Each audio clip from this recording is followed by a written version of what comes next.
Hormuz കടലിടുക്കിൽ Indian ചരക്ക് കപ്പലിന് നേരെ ആക്രമണം. ഒരു ഇന്ത്യൻ നാവികനെ കാണാതായി. 10 നാവികരെ രക്ഷപ്പെടുത്തിയെന്ന് ഇന്ത്യൻ വിദേശകാര്യ മന്ത്രാലയം അറിയിച്ചു.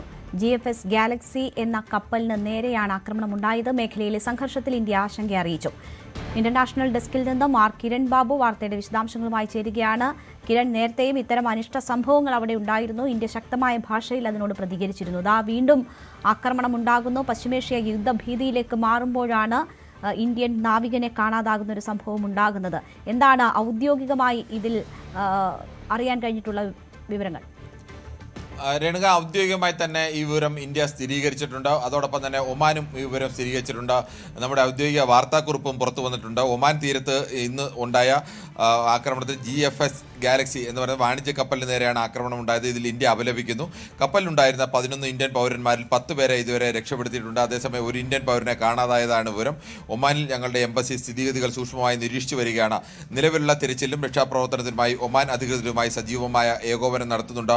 ഒമാൻ അധികൃതരുടെ പിന്തുണയ്ക്ക് ഞങ്ങൾ നന്ദി അറിയിക്കുന്നു. ഈ മേഖലയിൽ വാണിജ്യ കപ്പലുകൾക്ക് നേരെ തുടർച്ചയായി ഉണ്ടാകുന്ന ആക്രമണങ്ങൾ ഏറെ ആശങ്കാജനകമാണ്. സംഘർഷങ്ങൾ ഉടനടി ലഘൂകരിക്കണമെന്ന ആഹ്വാനം ഞങ്ങൾ വീണ്ടും ആവർത്തിക്കുന്നു. ഇങ്ങനെ ഇതാണ് ഇന്ത്യയുടെ വാർത്താക്കുറിപ്പ് വിശദീകരിക്കുന്നത്. എന്തായാലും 2 കപ്പലുകൾക്ക് നേരെയാണ് ഒമാൻ ഈ ഹോർമുസ് കടലിടുക്ക് വീണ്ടും അടച്ചു എന്ന് ഇറാൻ അവകാശപ്പെട്ട ശേഷം 2 കപ്പലുകൾക്ക് നേരെയാണ് ആക്രമണം ഉണ്ടായത്. സൈപ്രസിന്റെ പതാക ഉണ്ടായിരുന്ന ഒരു കപ്പലിന് നേരെയും ഇന്നലെ ആക്രമണം ഉണ്ടായിരുന്നു. അതിൽ കപ്പലിന്റെ എഞ്ചിൻ റൂം അടക്കം തകരുന്ന അവസ്ഥയുണ്ടാവുകയും ഒരു നാവികനെ കാണാതാവുകയും ചെയ്തിട്ടുണ്ട്. ഇന്ന് ഇന്ത്യൻ പതാകയുള്ള കപ്പലിന് നേരെയും ആക്രമണം ഉണ്ടായി. ആ ആക്രമണത്തിലാണ് ഒരു നാവികനെ കാണാതായത്. മറ്റ് 10 പേരെ രക്ഷപ്പെടുത്തിയിട്ടുണ്ട്. അത് ഔദ്യോഗികമായി തന്നെ ഇന്ത്യയും ഒമാനും സ്ഥിരീകരിച്ചിട്ടുണ്ട്. എന്തായാലും ഈ ആക്രമണത്തിൽ നേരിട്ട് ഇറാനാണ് ആക്രമിച്ചതെന്നോ അങ്ങനെ ആ മട്ടിൽ ഒരു പ്രതികരണത്തിന് ഇന്ത്യ തയ്യാറായിട്ടില്ല എന്ന പ്രത്യേകത കൂടിയുണ്ട്. ഇറാനും അമേരിക്കയും തമ്മിലുള്ള സംഘർഷം തുടരുകയാണ്. വീണ്ടും ഹോർമുസ് കടലിടുക്ക് അടച്ചതായി ഇറാൻ അവകാശപ്പെടുന്നു. 3ാം ഘട്ട ആക്രമണം തുടങ്ങുമെന്നാണ് അമേരിക്കൻ പ്രസിഡന്റ് ഡൊണാൾഡ് ട്രംപിന്റെ മുന്നറിയിപ്പ്. കഴിഞ്ഞ ദിവസം അവിടുത്തെ അയത്തുള്ള അലി ഖമനയുടെ സംസ്കാര ചടങ്ങിന് ശേഷം ഇപ്പോഴത്തെ മക്തബ ഖമനയി പറഞ്ഞിരുന്നു, ആരൊക്കെയാണോ ഇറാനു നേരെ ആക്രമണം നടത്തിയത് അത് താഴെ മുതൽ മുകളിൽ വരെയുള്ള എല്ലാവർക്കും മറുപടി നൽകും എന്നുള്ള ഒരു മുന്നറിയിപ്പ് നൽകിയിരുന്നു. ഇതേ തുടർന്ന് അമേരിക്കൻ പ്രസിഡന്റ് ഡൊണാൾഡ് ട്രംപിന് നേരെ വധശ്രമം നടക്കുന്നു എന്നുള്ള ഒരു വിവരം അമേരിക്ക തന്നെ പ്രസിഡന്റ് തന്നെയാണ് വെളിപ്പെടുത്തുകയും അത്തരത്തിലേക്കുള്ള ചില പ്രതികരണങ്ങൾ ഉണ്ടാവുകയും ചെയ്തത്. തനിക്ക് നേരെ വധശ്രമം നടത്താനാണ് ആലോചിക്കുന്നതെങ്കിൽ ഇറാൻ എന്ന രാജ്യത്തെ തന്നെ പൂർണ്ണമായും ഇല്ലാതാക്കും എന്നായിരുന്നു ട്രംപിന്റെ മറുപടി. എന്തായാലും വീണ്ടും ഈ സമാധാന ഉടമ്പടിയും അതിനിടയിൽ ചർച്ചകളും ഒക്കെ നടക്കുന്നതിനിടയിൽ വീണ്ടും യുദ്ധത്തിലേക്ക് നീങ്ങാനുള്ള സാധ്യതകൾ കൂടുതൽ തെളിഞ്ഞു വരുന്ന ഒരു സാഹചര്യം കൂടിയാണുള്ളത്. സമീപ പ്രദേശത്തെ പ്രധാനപ്പെട്ട രാജ്യങ്ങളിലേക്കൊക്കെ ബഹ്റിനിലേക്കും ഖത്തറിലേക്കുമൊക്കെ ഈ തരത്തിലേക്കുള്ള ആക്രമണം ഇറാൻ അഴിച്ചുവിട്ടിട്ടുണ്ട്. ഈ സ്ഥലങ്ങളിലെല്ലാം US-ന്റെ സൈനിക താവളങ്ങൾ എവിടെയെല്ലാം ഉണ്ടോ ആ സ്ഥലങ്ങളിലേക്കുള്ള ആക്രമണം നടത്തുന്നുണ്ട്. അവിടെ ഖത്തറിലൊരു ബാലനടക്കം 3 പേർക്ക് പരിക്കേറ്റു. പക്ഷേ അത് മിസൈൽ വീണല്ല പരിക്കേറ്റത്, മിസൈൽ ആകാശത്ത് വെച്ച് തന്നെ നശിപ്പിച്ചിരുന്നു. ആ നശിപ്പിച്ചപ്പോൾ മിസൈലിൻ്റെ അവശിഷ്ടങ്ങൾ വീണാണ് 3 പേർക്ക് പരിക്കേറ്റത്. ഇറാൻ്റെ ഒരു മിസൈൽ പോലും ലക്ഷ്യസ്ഥാനത്ത് പതിച്ചില്ല. അതെല്ലാം കൃത്യമായി തന്നെ തകർക്കാൻ കഴിഞ്ഞിട്ടുണ്ട് എന്നാണ് GCC രാജ്യങ്ങളെ എല്ലാം അറിയിച്ചിട്ടുള്ളത്. പക്ഷേ ഇറാൻ വീണ്ടും ആക്രമണം തുടരുമെന്നും മറ്റ് ജോർദാനിൽ നടക്കമുള്ള പല സ്ഥലങ്ങളിൽ നിന്നും ആക്രമണം നടത്തുമെന്നും വിദേശ പല രാജ്യങ്ങളിലും ഞങ്ങളുടെ ഗ്രൂപ്പുകൾ ഉണ്ടെന്നും അവിടെ നിന്നെല്ലാം ആക്രമണം ഉണ്ടാവും എന്നുള്ള ഒരു മുന്നറിയിപ്പ് കൂടി ഇറാൻ നൽകുന്നുണ്ട്. എന്തായാലും പശ്ചിമേഷ്യ വീണ്ടും സംഘർഷഭരിതമായ ഒരു സാഹചര്യത്തിലേക്കാണ് നീങ്ങുന്നത്. കിരൺ, ഇക്കാര്യത്തിൽ ഹോർമുസ് തുറക്കുക, ഹോർമുസിലെ ഇറാന്റെ പിടി അയക്കുക, അതായിരുന്നു അമേരിക്ക ലക്ഷ്യമിട്ടത്. ഖമനയുടെ സംസ്കാര ചടങ്ങുകൾ അവസാനിക്കുന്നതോടുകൂടി തന്നെ ഹോർമുസ് എങ്ങനെയാണോ യുദ്ധത്തിന് മുൻപുണ്ടായിരുന്നത് ആ ഒരു നിലയിലേക്ക് തിരിച്ചു കൊണ്ടുവരിക എന്ന ലക്ഷ്യത്തോടു കൂടിയായിരുന്നു അമേരിക്ക സമ്മർദ്ദ തന്ത്രം ചെലുത്തിയിരുന്നത്. പക്ഷേ ഇറാൻ അതിന് വഴങ്ങുന്നില്ല എന്ന് വേണം മനസ്സിലാക്കാൻ. മാത്രവുമല്ല, എങ്ങനെയാണോ അമേരിക്ക പ്രതികരിക്കുന്നത് അതിന് തത്തുല്യമായ തിരിച്ചടി ഉണ്ടാകും എന്നൊരു ഭീഷണി കൂടി ഇറാന്റെ ഭാഗത്തു നിന്നും ഉണ്ടാകുന്നു. ഖമനയുടെ വധത്തിന് പകരം ചോദിക്കുമെന്ന് പറയുന്നു. ഇപ്പോൾ ഹോർമുസ് പൂർണ്ണമായും അടച്ചിരിക്കുകയാണ്.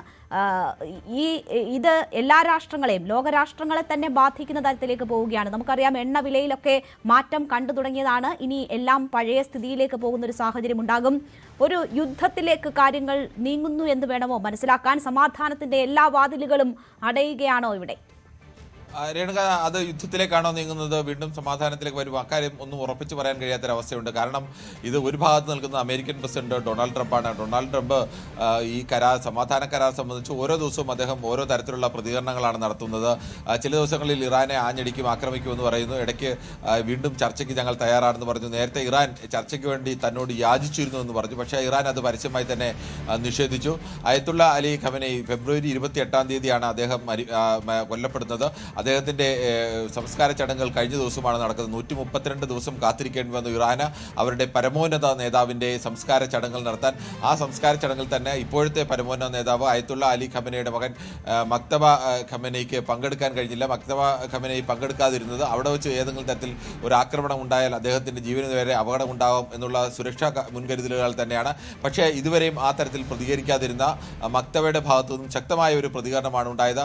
ഇറാൻ്റെ മണ്ണിൽ നേരെ ആക്രമണം നടത്തിയവർക്ക് റാങ്ക് ആൻഡ് ഫയൽ എല്ലാവർക്കും താഴെ മുതൽ മുകളിൽ വരെ എല്ലാവർക്കും തിരിച്ചടി നൽകുമെന്നായിരുന്നു. ഏതെങ്കിലും ഒരു നേതാവിൻ്റെ പേരോ മറ്റൊന്നും പറഞ്ഞില്ലെങ്കിലും സ്വാഭാവികമായും അമേരിക്കയ്ക്കും ഇസ്രായേലിനും നേരെയുള്ള ഒരു മറുപടി തന്നെയാണ് ഇതിനെ കണക്കാക്കാം. നിലവിൽ സമാധാന കരാറുണ്ട്. പക്ഷേ സമാധാന കരാർ ഉള്ളപ്പോഴും ഇറാൻ സമീപ രാജ്യങ്ങളിലുള്ള അമേരിക്കൻ സൈനിക താവളങ്ങൾക്ക് നേരെയും മറിച്ച് അമേരിക്ക ഇറാനിലെ പ്രധാനപ്പെട്ട നഗരങ്ങൾക്ക് നേരെയും ഒക്കെ ആക്രമണം നടത്തിക്കൊണ്ടേയിരിക്കുകയാണ്. ഇപ്പോൾ ഏറ്റവും ഒടുവിൽ ഇതിനിടയിൽ കടലിടുക്ക് വഴിയുള്ള സഞ്ചാരം, കപ്പലുകളുടെ സഞ്ചാരത്തിന് പരിമിതമായ രീതിയിലെങ്കിലും അനുമതി നൽകിയതായിരുന്നു. വീണ്ടും ഇറാൻ ഹോർമൂസ് കടലിടുക്ക് അടച്ചതായി പ്രസ്താവന വന്നു. അത് മറികടന്നുകൊണ്ട് പോകുന്ന കപ്പലുകൾക്ക് നേരെ ആക്രമണം നടത്തുമെന്നും ഇറാൻ മുന്നറിയിപ്പ് നൽകിയിരുന്നു. ഇതേ തുടർന്നാണ് ഇപ്പോൾ 2 കപ്പലുകൾക്ക് നേരെ ആക്രമണം ഉണ്ടായത്. ഒന്ന് സൈപ്രസിൻ്റെ പതാക വഹിച്ചുകൊണ്ട് വന്നൊരു കപ്പലിന് നേരെയാണ് ആക്രമണം ഉണ്ടായത്. അതിൻ്റെ എഞ്ചിൻ റൂം അടക്കം തകരുന്ന ഒരവസ്ഥയിലേക്ക് വന്നു. മറ്റൊന്ന് ഇന്ത്യൻ കപ്പലിന് നേരെയാണ് ആക്രമണം ഉണ്ടായത്. ആ ഇന്ത്യൻ കപ്പലിന് നേരെയുള്ള ആക്രമണത്തിൽ ഒരു നാവികനെ കാണാതായിട്ടുണ്ട്. 11 പേരെ രക്ഷപ്പെടുത്തിയതായി ഇന്ത്യയും ഒമാനും ഔദ്യോഗികമായി സ്ഥിരീകരിച്ചിട്ടുമുണ്ട്. ശരി, എന്തായാലും യുദ്ധസമാനമായ സാഹചര്യത്തിലേക്ക് പശ്ചിമേഷ്യ നീങ്ങുന്നു. ഹോർമുസ് വീണ്ടും അടച്ചിരിക്കുന്നു. ഇറാന്റെ 140 മിലിറ്ററി കേന്ദ്രങ്ങൾ ലക്ഷ്യമിട്ടു എന്നതാണ് ഇപ്പോൾ US സെൻട്രൽ കമാൻഡ് അറിയിച്ചിരിക്കുന്നത്. ഒരു യുദ്ധസമാനമായ സാഹചര്യത്തിലേക്ക് തന്നെയാണ് കാര്യങ്ങൾ നീങ്ങുന്നത് എന്നതിൻ്റെ വിവരങ്ങളാണ് വരുന്നത്. ഇനി ഏതെങ്കിലും തരത്തിൽ ഒരു ഇപ്പോഴത്തെ സാഹചര്യങ്ങളെ വഴിതിരിച്ചു വിടുന്ന പ്രതികരണം ട്രംപിന്റെ ഭാഗത്തു നിന്നും ഉണ്ടാകുമോ എന്നതാണ് എല്ലാവരും ഉറ്റുനോക്കുന്നത്. പലതവണ അത്തരത്തിലുള്ള ഒരു യു-ടേൺ ഈ വിഷയങ്ങളിൽ ട്രംപ് സ്വീകരിച്ചിട്ടുണ്ട്. അതുപോലെ ഒരു ഇടപെടൽ ഉണ്ടാകുമോ എന്നതാണ് എല്ലാവരും പ്രതീക്ഷിക്കുന്നത്. കിരൺ ബാബുവാണ് വാർത്തയുടെ വിശദാംശങ്ങൾ നൽകിയത്.